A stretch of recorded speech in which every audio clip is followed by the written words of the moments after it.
Hello, this is your friend in marketing, Coach McCarthy. So this is promotion. We're going to pick up with direct marketing today, but just real quick, we're going to recap what we've talked about. We talked about our four P's previously. There you go, product, price, place, promotion. I think we've done a good job of defining promotion in the early slides.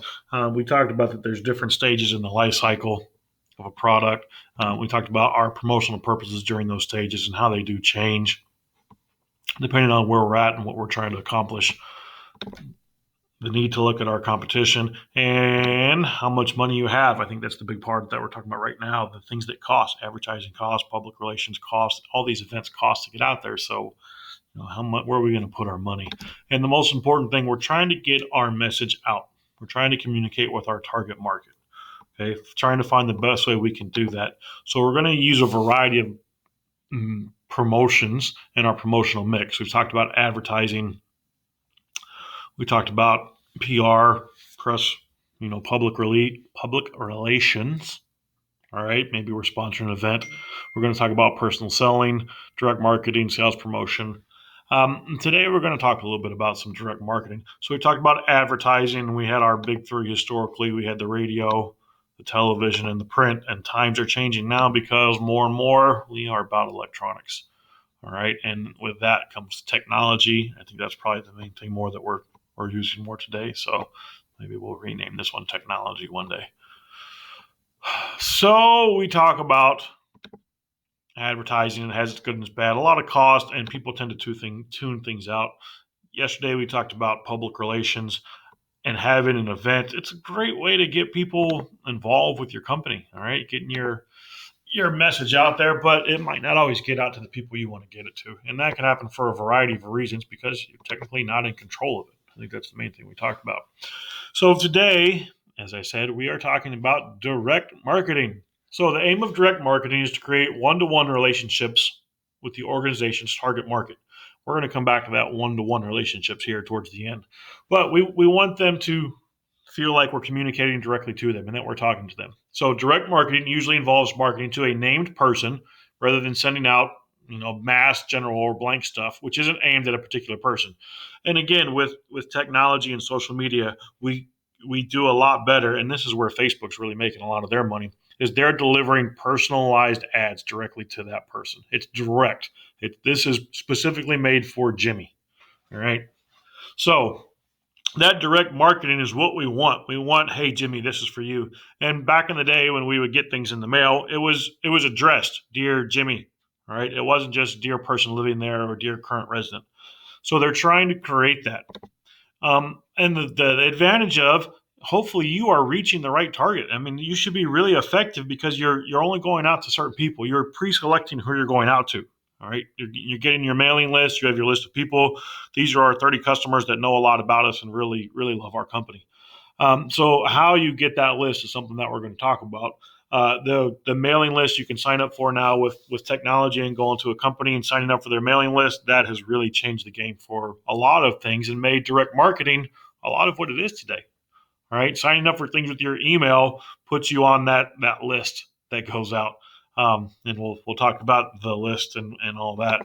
So with that we're getting out to, it should be pretty predictable that if we're sending it to 20, I mean 80, we're looking for a high percentage of people to come back, for people to respond to it. And when we talk about promotions and we talk about business, we're looking for something that we can measure. All right. So if you're trying to promote, you want to know if it's working. How do we know if what we're putting out there is working? And we haven't talked about that just a whole lot when we were talking about advertising some other things. But with direct marketing, it should be pretty easy to know if it's working. So evaluating direct marketing campaigns is straightforward because you can measure outcomes with quantifiable data. So numbers. All right, we can quantify it, such as number and size of orders. All right, are we generating leads or requests for more information? Because Jimmy came back to the company and asked for more information. So I know it worked. I know my promotional campaign, my money I invested to get this out to Jimmy, I know it worked because Jimmy came back. So really easy to measure if something is working or not. And with everything, we have good things and we have bad things. So we're going to talk about bad things real quick. So a lot of saturation. Many consumers are more apt to discard direct mail, resent telemarketing calls, turn away door-to-door salespeople. We don't have those a whole lot anymore. I haven't seen those in quite some time. That's a little bit older. And we laugh off TV infomercials, and we don't pay attention to things. Okay, even on our social media, Facebook, those are directed directly towards us. Long story, but we kind of go by those too. So because we are seeing again just so many ads, we've talked about this before that there's just so many ads in our life. Okay, so with direct marketing too, it's just oversaturation. You get too much junk mail, and you just throw it away. You don't end up actually looking at it. Another disadvantage of direct marketing is you got to get that list. Okay, there's list of people that are on there. There's lists with your email on there, my email, and everybody else's. Also with our phone numbers. Those companies are paying to buy those lists. All right, this is a whole long drawn out conversation, and we're not going to quite get into that right now. The main thing we're going to focus on is that company has to get that list for direct marketing. They got to know how do you contact Jimmy? So, and we are a transient society. We have a lot of folks that move around. Increasing numbers of people relocate more frequently or use two addresses. And we're more so talking about two physical addresses, but even nowadays, most of us have we might have different emails that we use. So it's not always the best way to contact us. It remains difficult and costly to buy reliable lists that reach the market segment you want. From a company standpoint, they're buying that list. Okay, they're buying that list. That's how companies make money. Maybe that's how Facebook makes their money. That's a long, deep conversation about that one, but I think they do sell some data. It remains difficult and costly. And, companies are paying them for that. Incorrect list selection, so buying the wrong list, spending the money on that list, can wipe out the appeal of a great product, a great package, or a great offer. So you're paying money for that list. You think you've got 1,000 people that really love your product. You're putting all this money to buy the list, and you get this great thing that you're sending out to them. Maybe you're making something to send in the mail along with emails. So all that costs money to put it all together, time, and your list is wrong. Okay, so all that money is now gone.